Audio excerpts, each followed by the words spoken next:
ಲೋಕಸಭಾದಲ್ಲಿ hat trick ಜಯ ಸಾಧಿಸುವುದಕ್ಕೆ BJP ಸಜ್ಜಾಗಿದೆ. ಅದಕ್ಕಾಗಿ ಗೆಲ್ಲುವಂತ ಕಲಿಗಳನ್ನು ಅಖಾಡಕ್ಕಿಳಿಸುವುದಕ್ಕೆ ಮುಂದಾಗ್ತಾ ಇದೆ. ಮೊದಲ ಪಟ್ಟಿ ರಿಲೀಸ್ ಮಾಡಿದಂತ ಬಿಜೆಪಿಯ ವರಿಷ್ಠರು ಎರಡನೇ ಪಟ್ಟಿ ಆಯ್ಕೆಗೆ ಮ್ಯಾರಥಾನ್ ಮೀಟಿಂಗ್ ಅನ್ನು ಮಾಡ್ತಿದ್ದಾರೆ. ಇದರ ಮಧ್ಯೆ ರಾಜ್ಯದಲ್ಲಿ ಯಾರ್ಯಾರಿಗೆ ಟಿಕೆಟ್ ಸಿಗುತ್ತೆ ಅನ್ನೋ ಕುತೂಹಲ ಕೆರಳಿಸಿದೆ. ಇತ್ತ ತಡರಾತ್ರಿ ಫೇಸ್ಬುಕ್ ಲೈವ್ ಬಂದಂತ ಸಂಸದ ಪ್ರತಾಪ್ ಸಿಂಹ ಮತದಾರರಿಗೆ ಥ್ಯಾಂಕ್ಸ್ ಹೇಳಿದ್ದು ಭಾವುಕರಾಗಿದ್ದಾರೆ. ಅತ್ತ ಕಾಂಗ್ರೆಸ್ ಕೂಡ ಟಿಕೆಟ್ ಫೈನಲ್ ಮಾಡೋದಕ್ಕೆ ಕಸರತ್ತು ನಡೆಸ್ತಾ ಇದೆ.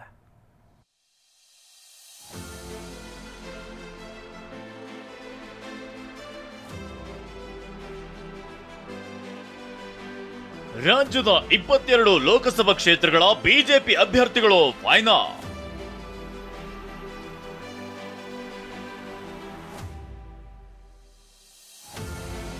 ಹತ್ತು ಕ್ಷೇತ್ರಗಳು ಕಮಲಕ್ಕೆ ಕಗ್ಗಂಟು. ಇನ್ನೆರಡು ದಿನದಲ್ಲಿ ಮತ್ತೊಂದು ಪಟ್ಟಿ. ಲೋಕಸಭಾ ಚುನಾವಣಾ ಅಖಾಡ ದಿನದಿಂದ ದಿನಕ್ಕೆ ರಂಗೇರುತ್ತಿದೆ. ಆದ್ರೆ ಬಿಜೆಪಿಯಲ್ಲಿ ಟಿಕೆಟ್ ಗೊಂದಲ ಇನ್ನೂ ಬಗೆಹರಿಯುತ್ತಿಲ್ಲ. 195 ಅಭ್ಯರ್ಥಿಗಳ ಮೊದಲ ಪಟ್ಟಿ ರಿಲೀಸ್ ಮಾಡಿರೋ ಬಿಜೆಪಿ. ನಿಮ್ಮ ಉಬ್ಬಿದ ರಕ್ತನಾಳಗಳ ಸಮಸ್ಯೆಗೆ ಎವಿಸ್ ಆಸ್ಪತ್ರೆಯಲ್ಲಿ ಕೇವಲ 30 ನಿಮಿಷದ ಲೇಸರ್ ಚಿಕಿತ್ಸೆಯೊಂದಿಗೆ ಮುಕ್ತಿ ಹೊಂದಬಹುದು. ಹೆಚ್ಚಿನ ವಿವರಗಳಿಗಾಗಿ ಸಂಪರ್ಕಿಸಿ 8088837300. ಹೈಕಮಾಂಡ್ ಎರಡನೇ ಪಟ್ಟಿ ಬಿಡುಗಡೆ ಮಾಡಲು ಮ್ಯಾರಥಾನ್ ಮೀಟಿಂಗ್ ಮಾಡ್ತಿದೆ. ಬಿಜೆಪಿ ಕೇಂದ್ರೀಯ ಚುನಾವಣಾ ಸಮಿತಿ ಸಭೆಯಲ್ಲಿ ರಾಜ್ಯದ 22 ಕ್ಷೇತ್ರಕ್ಕೆ ಹೆಸರು ಫೈನಲ್ ಆಗಿದೆ ಎನ್ನಲಾಗಿದೆ. ಆದ್ರೆ 10ಕ್ಕೂ ಹೆಚ್ಚು ಕ್ಷೇತ್ರಗಳಲ್ಲಿ ಗೊಂದಲ ಇನ್ನೂ ಬಗೆಹರಿದಿಲ್ಲ. ರಾಜ್ಯದ ಎಲ್ಲ 28 ಲೋಕಸಭಾ ಕ್ಷೇತ್ರಗಳ ಬಗ್ಗೆ ಚರ್ಚೆ ಆಗಿದೆ.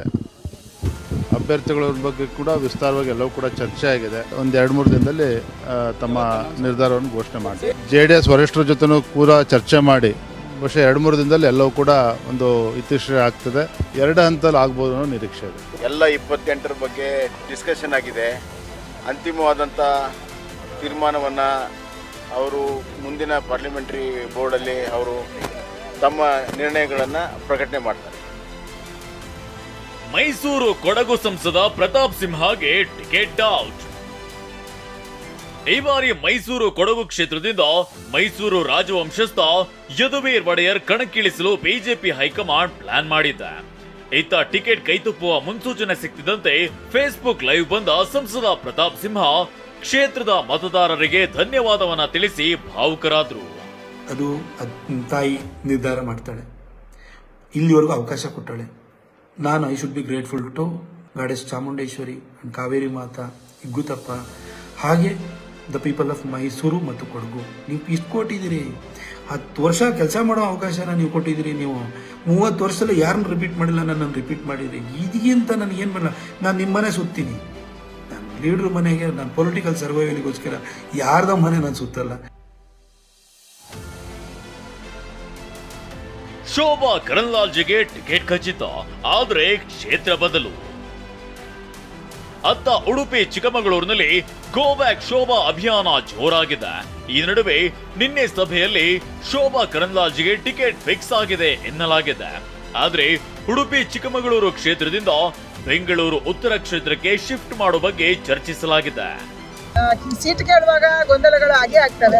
ಕೊನೆಗೂ ನಮ್ಮ ಕೇಂದ್ರದ ಚುನಾವಣಾ ಮಂಡಳಿ ಯಾವ ನಿರ್ಧಾರ ತಗೊಳ್ಳುತ್ತೆ ಆ ನಿರ್ಧಾರಕ್ಕೆ ನಾವು ಬಂದಿದ್ದೀವಿ. ಕಾಂಗ್ರೆಸ್ನಲ್ಲೂ ಟಿಕೆಟ್ ಕಗ್ಗಂಟು. ರಾಜ್ಯದ ಸಚಿವರಿಗೆ ಬುಲಾವ್. ಅತ್ತ ಬಿಜೆಪಿ ಟಿಕೆಟ್ ಫೈಟ್ ಒಂದ್ ಕಡೆ ಆದ್ರೆ ಇತ್ತ ಕಾಂಗ್ರೆಸ್ನಲ್ಲೂ ಅಭ್ಯರ್ಥಿಗಳು ಅಂತಿಮವಾಗಿಲ್ಲ. ನಿನ್ನೆ ಬೆಂಗಳೂರಿನ ಕೆಪಿಸಿಸಿ ಕಚೇರಿಯಲ್ಲಿ ಸ್ಕ್ರೀನಿಂಗ್ ಕಮಿಟಿ ಸಭೆ ನಡೆಯಿತು. ಬೆಳಗಾವಿ, ಚಿಕ್ಕೋಡಿ ಟಿಕೆಟ್ ಸಂಬಂಧ ಚರ್ಚಿಸಲು ಪಿಡಬ್ಲ್ಯೂಡಿ ಸಚಿವ ಸತೀಶ್ ಜಾರಕಿಹೊಳಿ ಕರೆಸಿ ಚರ್ಚಿಸಲಾಯಿತು. ಬೆಂಗಳೂರು ದಕ್ಷಿಣ ಕ್ಷೇತ್ರದಿಂದ ಸ್ಪರ್ಧೆಗೆ ಸೌಮ್ಯ ರೆಡ್ಡಿ ಹಿಂದೇಟು ಹಾಕ್ತಿದ್ದು ಸಚಿವ ರಾಮಲಿಂಗಾರೆಡ್ಡಿ ಮೂಲಕ ಮನವೊಲಿಕೆ ಮಾಡಲಾಗ್ತಿದೆ. ಸ್ಕ್ರೀನಿಂಗ್ ಕಮಿಟಿ ಆಗಿದೆ, ಹೆಚ್ಚು ಕಮ್ಮಿ ಎಲ್ಲ ಚರ್ಚೆ ಮಾಡಿದ್ದೀವಿ. ಎಲ್ಲ ಹೆಸರುಗಳನ್ನ ಕೆಲವು ಸಿಂಗಲ್ ನೇಮ್ ಆಗಿದೆ, ಕೆಲವು ಪ್ಯಾನಲ್ ಆಗಿದೆ. ನಾವಿಲ್ಲಿ ಮುಗಿಸಿದೀವಿ, ಆಲ್ಮೋಸ್ಟ್ ಎಲ್ಲ ಕ್ಯಾಂಡಿಡೇಟ್ ಮುಗಿಸಿದೀವಿ. ಚುನಾವಣೆ ದಿನಾಂಕ ಘೋಷಣೆಗೆ ಕೆಲವೇ ದಿನಗಳು ಬಾಕಿ ಇದ್ದು ಕಾಂಗ್ರೆಸ್ ಬಿಜೆಪಿ ಪಕ್ಷಗಳು ಎಲ್ಲೋ ಅಭ್ಯರ್ಥಿಗಳ ಹುಡುಕಾಟದಲ್ಲಿ ನಿರತವಾಗಿದೆ. Bureau report TV9.